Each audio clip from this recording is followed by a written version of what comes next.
বন্ধুরা আমরা পৌঁছে গিয়েছি বেঙ্গল সাফারি, যেখানে নর্থ বেঙ্গলের জীবজন্তুগুলোকে রাখা হয়েছে। তো পুরো সিকিম ঘুরে এসে, নামচি থেকে ঘুরে এসে, পাহাড়ে উঠে অনেকগুলো সিঁড়িতে উঠে খুব কষ্ট হয়ে গিয়েছে আমাদের এখন। তো এই যে এসেছি বেঙ্গল সাফারির গেটে। বেঙ্গল সাফারির গেটে চলে এসেছি আমরা এখন।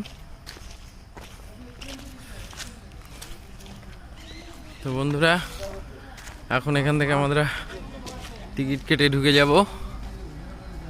টিকিট কত করে?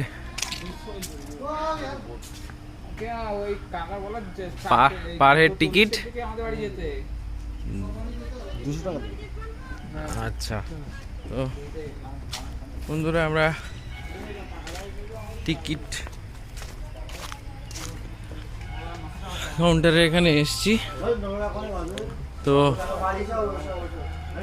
এখানে লেখা রয়েছে, দেখো, safari ticket rate chart, entry fee সমেত। আর 9টা 15 থেকে 4:30 পর্যন্ত সাফারি ওপেন করা থাকে। তো কম্বো 1 সাফারি, যেখানে হার্বিভোর এবং টাইগার 45 মিনিট ধরে দেখানো হবে, এটা 100 টাকা। গ্র্যান্ড সাফারি, যেখানে ব্ল্যাক বিয়ার এবং লেপার্ড এদের সবাইকে দেখানো হবে, এটা 1 আওয়ারের। আর এলিফ্যান্ট রাইডিং যদি ইনক্লুড করা হয় তাহলে সেক্ষেত্রে 300 টাকা।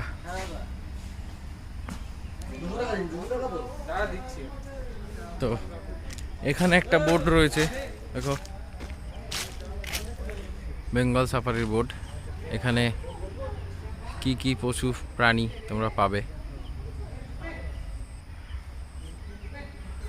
তো আমরা এবার ঢুকবো। এই টিকিট দিয়ে আমরা প্রবেশ করেছি পার্কের মধ্যে, বেঙ্গল সাফারি পার্কের মধ্যে। পৌঁছে ভিতরে আমরা একটা টয় ট্রেনের মতো দেখতে পাচ্ছি।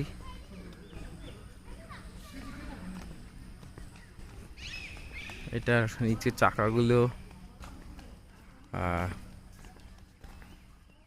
গাড়ির চাকার মতোই।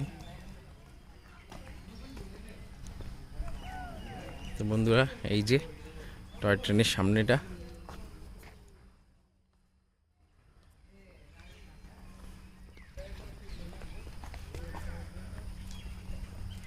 এখন আমরা ধীরে ধীরে জঙ্গলের মধ্যে প্রবেশ করছি।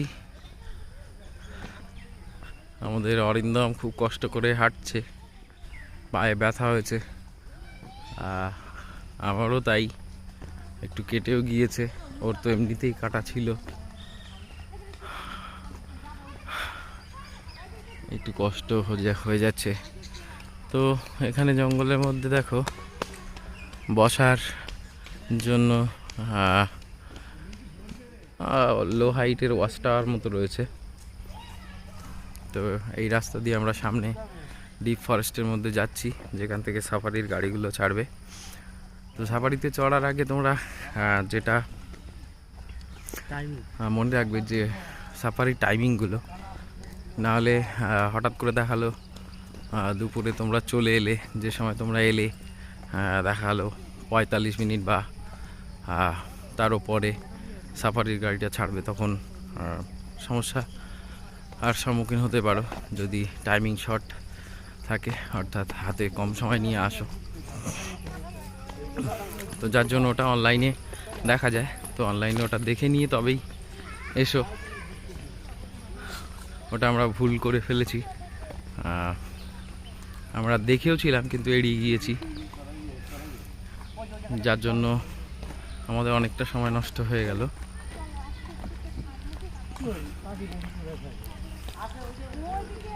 আমরা পিক আপ পয়েন্টে চলে এসেছি।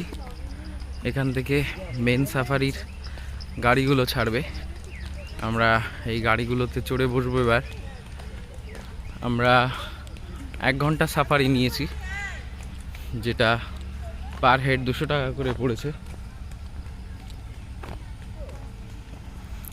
তো বন্ধুরা, এই যে তোমরা দেখতে পাচ্ছ সাফারির গাড়ি। তো সাফারির গাড়িতে উঠে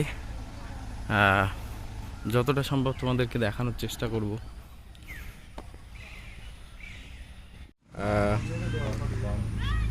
শিলিগুড়ি বেঙ্গল সাফারিতে পিক আপ পয়েন্টে আমরা পৌঁছে গিয়েছি। সাফারির গাড়িগুলো তোমরা দেখতে পাচ্ছ এদিকে আসছে। তো গেটের থেকে এই গাড়ির একটা করে নাম্বার অ্যালট করে দেওয়া হয়। তো এখন লোক সংখ্যা কম আছে বলে গাড়ি সংখ্যাও কম আছে, অর্থাৎ বেশি গাড়ি চলছে না। তো এই যে সাফারির গাড়ি ফেরত আসছে তোমরা দেখতে পাচ্ছ। তো এই সাফারির গাড়িতেই আমরা উঠবো, আমাদের জন্য এটাই অ্যালট হয়েছে।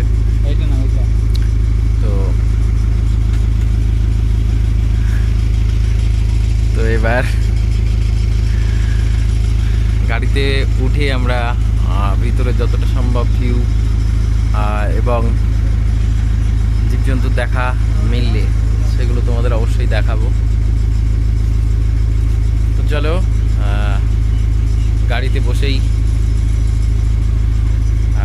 সাফারির ভিডিওটা আবার আমরা করব। বন্ধুরা, আমরা সাফারিতে চড়েছি। এই যে আমাদের অরিন্দম, বিশ্বজিৎ, আমাদের ভালুদা। আজকে ভালুদা তার বন্ধুদের সঙ্গে সাক্ষাৎ করার জন্য যাচ্ছে। এখানেও কালো ভাল্লুক পাওয়া যায়। এই যে